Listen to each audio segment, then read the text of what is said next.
And we're off. Hey, gang, welcome back. Thursday, November 6th, 2025. It's a Thursday before the Miami Dolphins return to action to face the Buffalo Bills at Hard Rock Stadium, where they will try to end the streak of 7 consecutive losses against the Bills. Dolphins 1-14 in their last 15. A stretch of futility unseen before from the Dolphins against one opponent. We will discuss that. Tanner Connor, Ethan Bonner, Dan Campbell, everything else that happened of note on this Thursday. Before we get into it, as always, please like, subscribe, comment, share, all that good stuff. Very importantly, check out the written content for free at MiamiDolphinsNSI.com. And everything I discussed earlier on the podcast is expounded upon on the website. And lastly, if you prefer the audio version of the podcast, it's available wherever you get your audio podcast. So we will start with, I guess, the most significant news of the day involving the Dolphins, that being the move involving tight end Tanner Connor, who has been waived. Not a surprise. If we're going to be very honest about it, Connor, if you recall, joined the Dolphins as a rookie free agent in 2022 as a converted wide receiver from Idaho State. The Dolphins had tried that earlier with Elijah Higgins, or they tried that later. Trying to remember here, but they also did the same thing with Elijah Higgins, who was a wide receiver at Stanford, converted him to a tight end. They spent a 6th-round pick on Higgins as opposed to Connor, who was a UDFA. Dolphins gave up on Higgins very quickly. He wound up joining the Arizona Cardinals, where to this day he remains and is a backup tight end who is a serviceable backup. Connor got all praise, good reviews pretty consistently from his coaches, which again is not necessarily something unusual around these parts. Was praised for his full knowledge of the playbook. I came on this podcast several times and was trying to tell my former co-host that the reason he was on the roster wasn't so much that he knows the entire playbook, although that certainly helps, but it was mostly on special teams, where invariably he would be the offensive player who would have the most snaps on special teams, or the second most snaps. He's gotten a little bit of playing time at tight end, more so recently. But there were clearly shortcomings with him as a tight end, more so in the blocking department. The pass catching a little bit uneven, certainly not good enough to justify keeping on the roster. And the biggest issue for him was the addition of Greg Dulcich from the practice squad once he got acclimated after being picked up after the New York Giants let him go in the final cuts this summer. They're similar in style, but Greg Dulcich is a much higher end player, starting with the fact he was a 3rd-round pick coming out of UCLA a few years back. And again, Connor, a converted wide receiver, wasn't drafted coming out of college. So Connor will leave the Dolphins with 33 games played in those 4 seasons, 12 catches, a career high 9 so far this season, with a long of 28 yards. That coming against the Cleveland Browns in Week 7 when the Dolphins were spanked 31-6. It was basically the only decent offensive play they had the entire game. Order of business number 2, the second injury report of the week has come out. And for the Dolphins, there's only one change, that being safety Ifatu Melifonwu, who's dealing with a thumb/foot issue, went from not practicing Wednesday. He was limited on Thursday. The same 3 players did not practice Thursday, those 3 being Rasul Douglas, who's got a foot/ankle issue, wide receiver D. Eskridge with a shoulder injury, and linebacker Chop Robinson with a concussion. Given the nature of these things, it would be highly, highly surprising if any of those players played against the Bills on Sunday afternoon. What's that going to mean for the lineup? Well, with Rasul Douglas out, Anthony Weaver, who spoke on Thursday morning, along with the other 2 coordinators, special teams coordinator Craig Ackerman, offensive coordinator Frank Smith, along with secondary coach Brian Duker, and then wide receivers coach Robert Prince. indicated that, this is Weaver, indicated that Ethan Bonner would get a look, possibly Jason Marshall Jr. going back outside as well. Either way, big opportunity for either one of those guys, with Douglas out of the lineup, where Jack Jones is going to be one of the starting cornerbacks. And then we'll see what winds up happening on the opposite side. Chop Robinson is somebody who figured to get a lot more playing time with Jalen Phillips having been traded to the Philadelphia Eagles. He's probably not going to play. Whether Robinson would start, probably leaning toward that way, but it's not impossible. The Dolphins would prefer the experience with Bradley Chubb and Matthew Judon. But if Robinson's not playing, then definitely you can look for Matthew Judon to play. Anthony Weaver kind of indicated newcomer Andre Carter, too, who the Dolphins signed off the Lions practice squad on Tuesday, would first be used mostly as a situational pass rusher, i.e. third down, second and long. But again, look for Judon and Chubb to start. Look for also for Quentin Bell to be elevated from the practice squad for a third time. That will mean a decision will be forthcoming next week, because remember, players can only be elevated from the practice squad to play for a particular team 3 times in the regular season. After that, they have to be signed to the 53, or yes, technically you can give them the practice squad if you want. They just can't play in a regular season game. Not necessarily something teams would do. Now, keep in mind the Dolphins have a roster opening now with Connor being waived. Could it be Quentin Bell?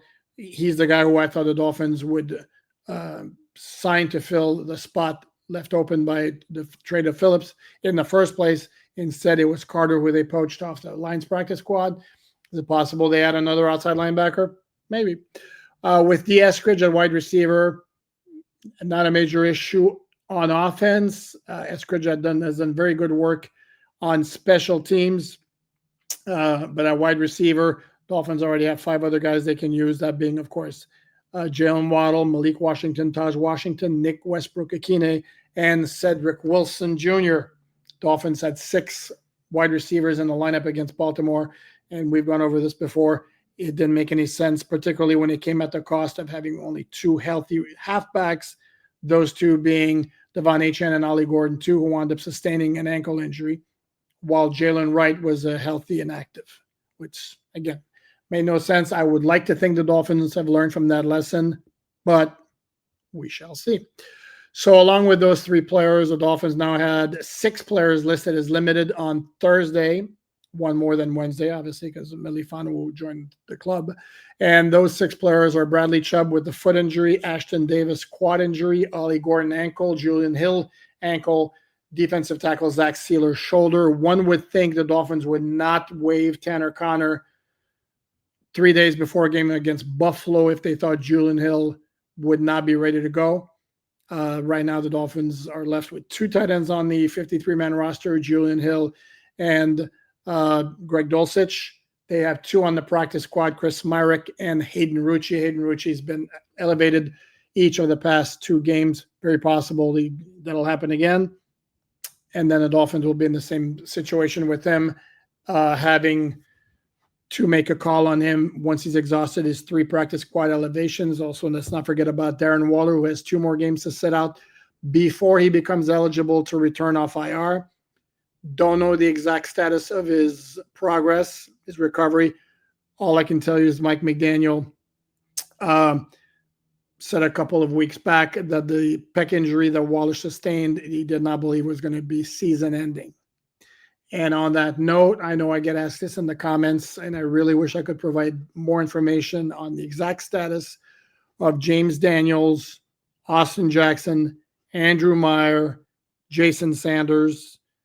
But beyond Mike McDaniel telling us every week, this is not the week they're ready to be designated to return and come back to practice, at least, there has been no update provided on any of those guys. The only update of note was McDaniel saying he would not expect Liam Eichenberg to return in 2025. I will say, however, when it comes to James Daniels, who sustained a pec injury in the opener against the Indianapolis Colts, Mike McDaniel at the time said it was borderline whether the Dolphins were going to put him on IR based on the timeline at the time. Well, that was week 1.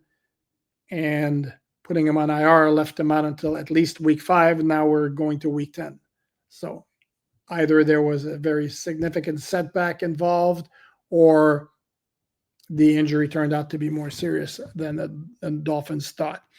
Lastly, on this Dolphins injury report, in the interest of fairness, and by the way, the 6 players who were limited until proven otherwise Friday, unless one of those guys shows up as a DNP. I think I'd be inclined to believe that they'll end up playing. Mike McDaniel will meet with the media before practice on Friday. He's generally very good about telling us at that time who will play and who won't. The 4 players who are on the injury report but were full participants each of the past 2 days and therefore should be expected to play are Minkah Fitzpatrick, Alec Ingold, Dante Trader Jr., and Jalen Waddle. For the Bills, a lot of changes on their injury report on this Thursday, most of them positive for them. The one that was negative is starting cornerback Christian Benford has a groin injury. He was limited in practice on Wednesday. He did not practice on Thursday. That's usually not a good sign. They also had Sam Franklin, who is a defensive back by trade, also a special teams standout. And it was interesting, too, because special teams coordinator Craig Ackerman, during his weekly media session on Thursday, was asked which Buffalo player stands out on special teams, and he pointed to number 28, who's Sam Franklin.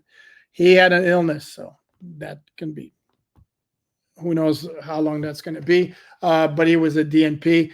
The other 2 DNPs for Buffalo, DNP stands for did not practice, were AJ Epinesa with a concussion and Shaq Thompson with a hamstring injury. At this point, 2 DNPs back-to-back early in the week. Usually they're not going to play. On the flip side, the Bills had 4 players who went from DNP on Wednesday to limited on Thursday, including some big names. Joey Bosa has a wrist injury, James Cook with an ankle injury, Taron Johnson with a groin injury. I would expect all those players to play. And the other one, of course, but the other one was Daquan Jones, who has a calf injury. Joshua Palmer, the wide receiver with knee and ankle injuries, was limited for a second consecutive day. And lastly, on the Buffalo side, Terrell Bernard, the linebacker who came up with that key fourth quarter interception for the Bills in the week 3 matchup against the Dolphins, went from limited Wednesday to a full participant on Thursday. So certainly would expect them to play. Okay, next case. We were talking about the coordinators and the assistant coaches in the interviews that were conducted. I will start by mentioning that Robert Prince prefaced his media session with a statement expressing his sadness and his condolences to the family of Dallas Cowboys defensive end Marshawn Kneeland, who died in the wee hours Wednesday night to Thursday morning, as it turned out, of a self-inflicted gunshot wound. Prince was a wide receivers coach with the Dallas Cowboys last year. Said he spent a lot of time in the weight room because he's a workout fiend. And then apparently, if you're not familiar, this is a guy who did a standing backflip at training camp one day. Dude's like 60 years old. Pretty impressive. Well, he joked about, like, you're going to have a body like this, you have to work out. So he does a lot of working out in the weight room. And then Kneeland was injured at one point for the Cowboys last year. Also spent a lot of time in the weight room, and those two talked, shot the breeze, as Prince said it. Obviously a lot about the Cowboys and a lot of also their ties to Michigan, because Robert Prince also spent some time as an assistant coach with the Detroit Lions, and Kneeland was a second-round pick of the Cowboys last year out of Western Michigan. So just presenting that on a sort of a human note. In terms of the highlights from the coordinators, trying to think what I might have stood out. I asked Frank Smith about what he would tell Jalen Wright in his conversations when you're dealing with a young player who finally got some carries in the game against Atlanta. He ran the ball 9 times. If you remember, that was a day where everybody's like really, really happy because the 3 running backs are getting a lot of work. Dolphins at 37 carries. And then boom, they're very surprising healthy scratch against Baltimore. That can do something to a guy's psyche, for especially a second-year player who was expecting to have a breakout year in 2025. On the contrary, he had knee issues in training camp. Then he became a healthy scratch, finally get some playing time. Then you make him a healthy scratch again.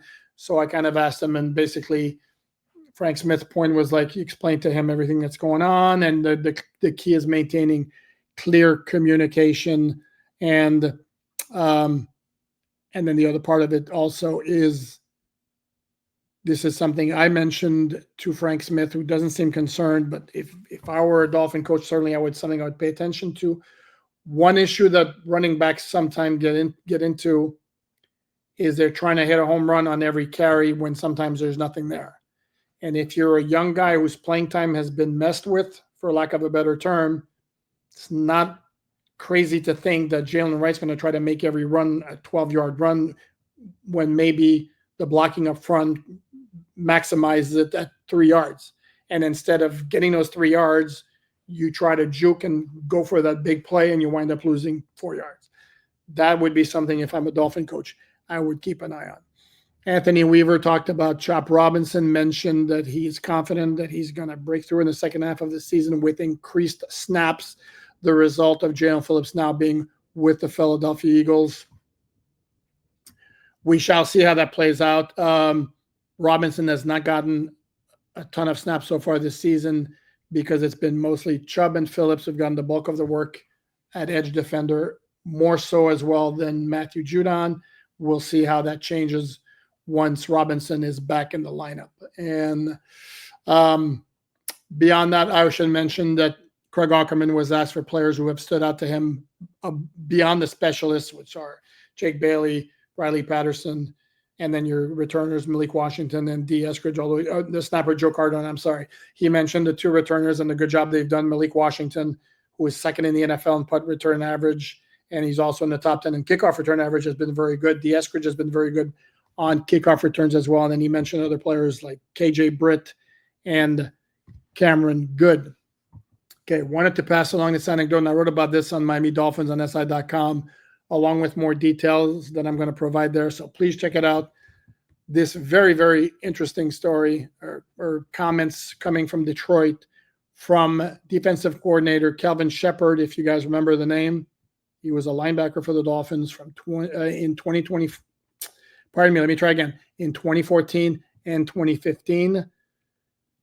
Then played for a couple of the teams, began his coaching career in 2021 when Campbell hired him for his first job as an NFL coach. And then on a Thursday, because he's now the defensive coordinator, so he does his regular media session, he was asked when he basically first knew that Dan Campbell was going to be a success as a head coach. And this is the quote. I love this quote. Pardon me. He said, "I know what those guys in the locker room are feeling because I felt it. Listen, I love Joe Philbin, coach in 2015 and 2014. But in the Miami Dolphins facility, all the lights were off. We didn't pay the electrical bill all year. And then when Dan took over, he paid the whole 6 months because guys had a fire. You went to practice with a purpose. And I'll say it, I was one of those guys. Shame on us as players to let the environment or the situation dictate how we put forth to our profession. But it just shows you the quality of a head coach. It's not a guru, which Dan is. It's not this. It's a leader of men and guys that believe in what you're saying and follow you. And that's the coaching staff as well. And that, if you've been following the Dolphins long enough, there's more to his quote. And he mentioned the anecdote about a drill that he did practice with Mike Pouncey immediately after Campbell took over. Again, check out the written content, the story at Miami Dolphins on SI.com. But if you follow the Dolphins in 2015, the energy boost, and that's when you're talking about paying the electrical bill is, having some energy in the building, and there really was none. It was really a listless, lifeless team under Joe Philbin in those first 4 games of 2015. Dolphins were 1-3, lost against the Jets in London. Then they made the switch to Dan Campbell. If you remember, first game they play at Tennessee. Cameron Wake has a monster day. Rashad Jones has a pick 6. Dolphins win 38-10. Come back for the home opener with Campbell as an interim head coach. 41-0 lead at halftime against Houston, like 4 touchdowns of 50 yards or more. Complete wipeout. They wound up winning 44-26 because they took their foot off the gas pedal in the second half, but that first half was insane. And immediately you could tell that guy was a dude. As far as bringing the leadership, this is a guy that guys would run through walls with. And it's interesting now that those comments come up at a time when one of the complaints about Mike McDaniel, and it's hard to push back against it, is questions about his leadership abilities. Dan Campbell had those up the wazoo. The question at the time was he ready to be a head coach full-time in terms of game management, X's and O's and all that? Dolphins clearly decided no, because they wound up that January of 2016 hiring Adam Gase instead. Adam Gase worked out in the beginning because the Dolphins made the playoffs that first year under Adam Gase. And then Dan Campbell went on to coach as an assistant head coach, tight ends coach with the New Orleans Saints under Sean Payton, learned under him, got hired by the Lions for his first full-time head coaching job, got off to an 0-10-1 start in Detroit. And I know there's some folks, and there were some shaky game management decisions. And I know some folks are probably like, oh, what is going on here? Well, guess what? He's obviously turned it around and has become a very, very good head coach.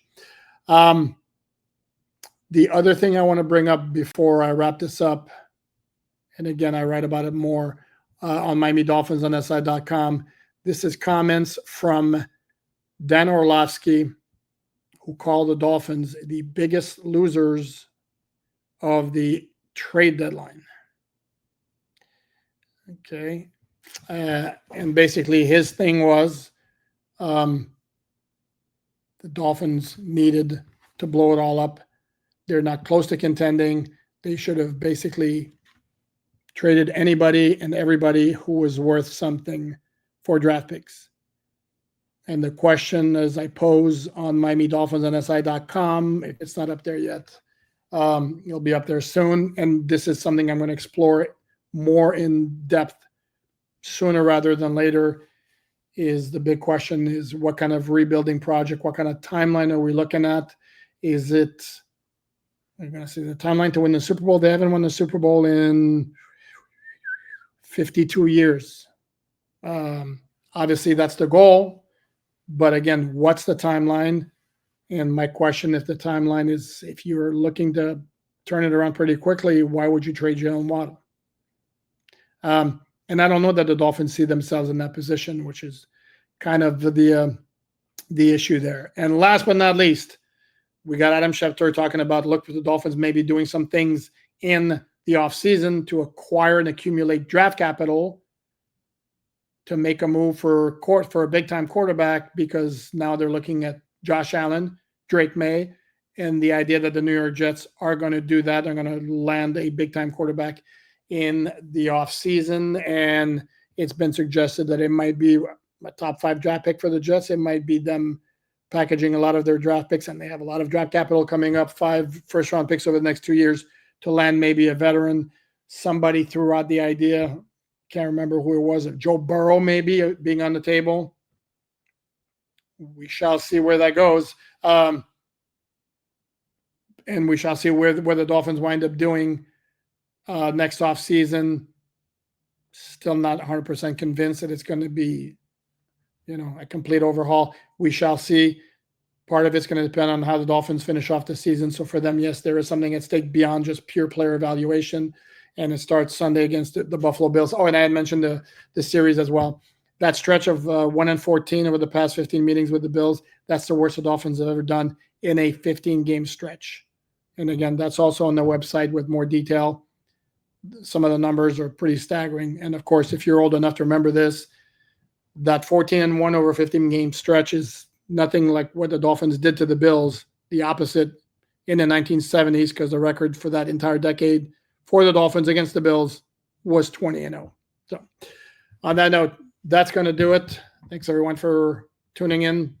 As always, please like, subscribe, comment, all that good stuff. Again, please check out the written content for free at MiamiDolphinsOnSI.com and wherever you get your audio podcast. If that's the version you prefer, we're there. Thanks everyone. We'll talk Friday.